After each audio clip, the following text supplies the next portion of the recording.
Jharkhand people's party ने डुमरी उपचुनाव में अपना प्रत्याशी उतारा था, मगर अब उस प्रत्याशी ने आजसू का समर्थन कर दिया है। बैजनाथ महतो ने अब आजसू का दामन थाम लिया है। इस वक्त हमारे पास साथ मौजूद हैं सूर्य सिंह बेसरा जी, झारखंड पीपुल्स पार्टी के केंद्रीय अध्यक्ष। हम लोग सीधे इनसे जुड़ेंगे और इस पूरी घटना के बारे में इनसे जानेंगे।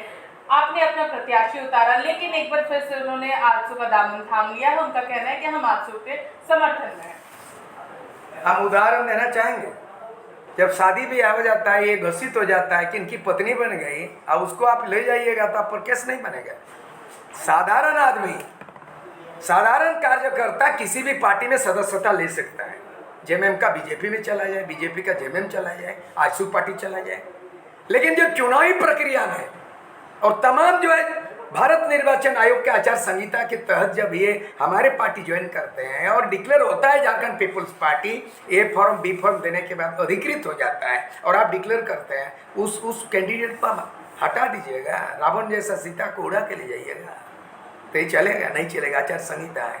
उस समय आचार संहिता नहीं था, सीधे लड़ाई हुआ। राम ने रावण को वध किया सीधा अपहरण के चलते, और द्रौपदी का अपहरण हो गया, महाभारत लड़ाई हुआ उसके चलते, कौरव पांडव की लड़ाई।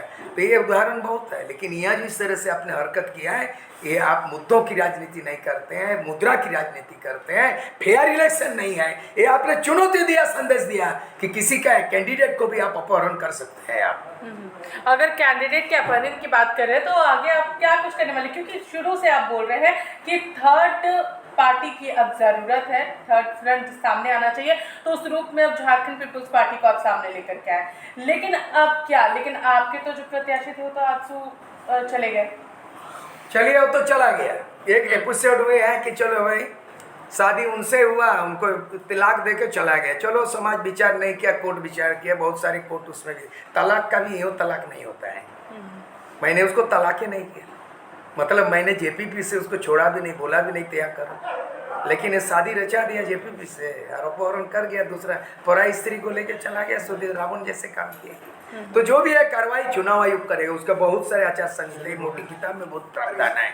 तो ऐसे परिस्थिति में जो है ना, हम आगे का जो रणनीति होगा, आगे ये रणनीति होगा हमारा कि अब हम चुनाव का जो निर्वाचन पदाधिकारी है झारखंड के, उसको हम पार्टी बनाएंगे और साथ साथ जो है ना रिटर्निंग ऑफिसर, और उसके बाद जो है ना आपका सुदेश महतो के साथ जो भी उनका टीम किया था उसको, उसके नाम से हमने केस किया है और ये कागज में पूरा दर्ज हुआ है। इसी आधार पर हम हाईकोर्ट में केस करने जा रहे हैं कि इसका कार्रवाई चाहिए हमको।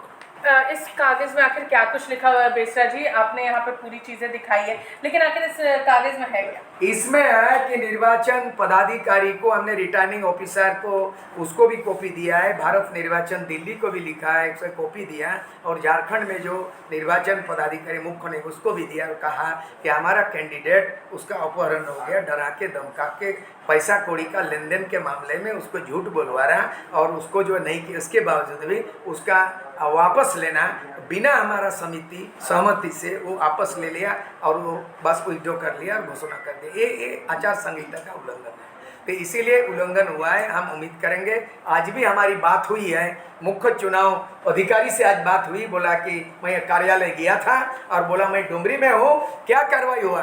बोला हाँ हम लोग कार्रवाई कर रहे हैं, हमको उसका प्रतिवेदन दीजिएगा और नहीं तो हम जो है ना अदालत का दरवाजा खटखटाएंगे। मैंने वो बोला आप प्रतीक्षा करेंगे कुछ दिन और उसके बाद हम लोग सीधे इन लोगों को पार्टी बना के हाईकोर्ट में हम दायर करेंगे केस। कैसे पार्टी बनाइएगा? क्योंकि लगातार सवाल उठेंगे कि आखिर पहले से ही वो आजसू के जिला कार्य चीज़ों में जुड़े हुए थे, फिर आपके साथ कैसे आए? तो बहुत सारे सवाल अभी भी उठ रहे हैं। बिल्कुल नहीं है।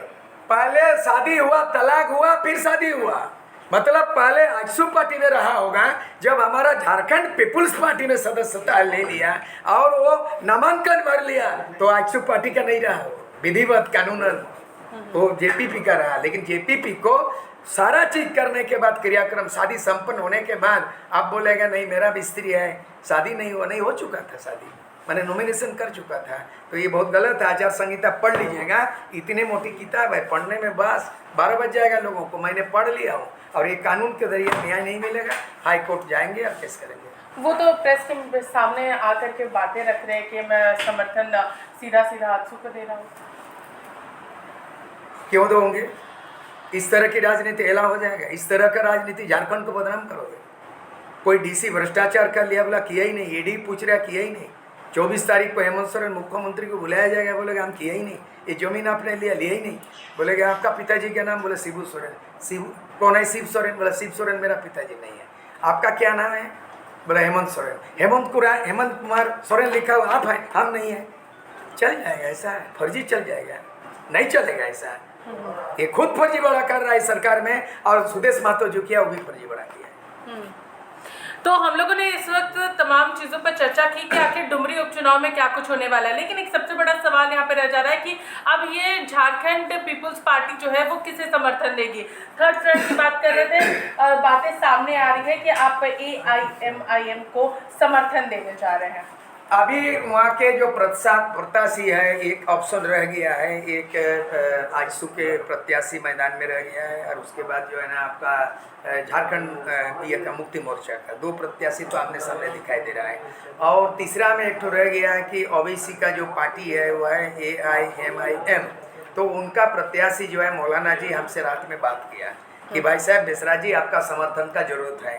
तो हमने बोला भाई यूँ समर्थन तो नहीं, मैं रांची आ रहा हूँ, हम लोग आपने प्रस्ताव दिया, हमारा पार्टी के मूल आदमी सारे लोग आया हुआ है, ये कोर कमेटी बैठेंगे, सोचेंगे, अगर मान लीजिए कोर कमेटी सहमत हो जाए तो हमको समर्थन देने का, लेकिन हमारा भी शर्त है, वो समर्थन मांगा है। और हमारा प्रस्ताव ये है कि 2024 में अगर ओबीसी का पार्टी पूरे झारखंड के 14 लोकसभा चुनाव होना है और 81 विधानसभा भी होगा, इसमें अगर हमारा थर्ड फ्रंट में अगर वो ओबीसी का पार्टी आएंगे तो हमको लगता है वैसे परिस्थिति में हमको तो सबको मिला के तीसरा मोर्चा बनाना है, तीसरा विकल्प। तो ऐसे परिस्थिति में कोई हर्जा नहीं, वैकेंट काहे छोड़ेंगे। वैसे अगर मान जाए 2024 में एक साथ चलेंगे तो ऐसे परिस्थिति में हम वहाँ का जो कैंडिडेट है मौलाना जी का समर्थन दे सकते हैं। माना जाता है कि AIM जो है वो बीजेपी का ही एक छोटा सा अंश है। तो आखिर एक तरीके से तो आप आजसू का ही समर्थन कर रहे हैं, क्योंकि आजसू भी उसी का एक अंश माना जाता है। तो डायरेक्ट और इनडायरेक्ट तो आजसू का ही इस चुनाव में समर्थन। ये मान लीजिए इनडायरेक्ट है तो सुदेश महतो तो बीजेपी का डायरेक्ट है, तो आरोप प्रत्यारोप वाला है। सुदेश महतो आजसू पार्टी में डायरेक्ट है, ये बीजेपी से। अरे ये तो कहाँ है आगा ना घोड़ा देवगोड़ा, ना आगा ना घोड़ा देवगोड़ा, आप आरोप कर दीजिएगा। ये बेमतलब का व्यापार है। आज अगर मैं वकालत नहीं करता हूँ, वो बहुत बड़ा वकालत है, लेकिन वकील है ओवैसी, बहुत बड़ा वकील है ओवैसी, कुछ है क्या जी? क्या ये क्या है? हाँ ठीक है हाँ। तो बातें हैं कि अगर वहाँ वैकेंट है तो हम वहाँ वैकेंट क्यों छोड़ेंगे?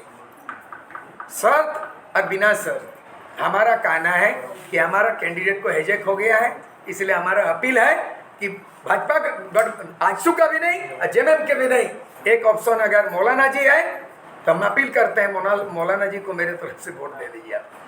तो देखिए, हम लोगों के साथ इस वक्त मौजूद थे झारखंड पीपुल्स पार्टी के केंद्रीय अध्यक्ष, और इन्होंने साफ तौर पर कहा है कि इनके प्रत्याशी का हाईजैक किया गया है आजसू के द्वारा, और इसको लेकर के अगर निर्वाचन आयोग कोई भी कदम नहीं उठाती है तो ये सीधे तौर पर कोर्ट जाएंगे और सीधे तौर पर यहाँ पर केस जो है वो फाइल किया जाएगा। फिलहाल हमारे साथ इतना ही। सहयोगी मुकेश के साथ मैं पूजा, लाइव इंडिया, रांची।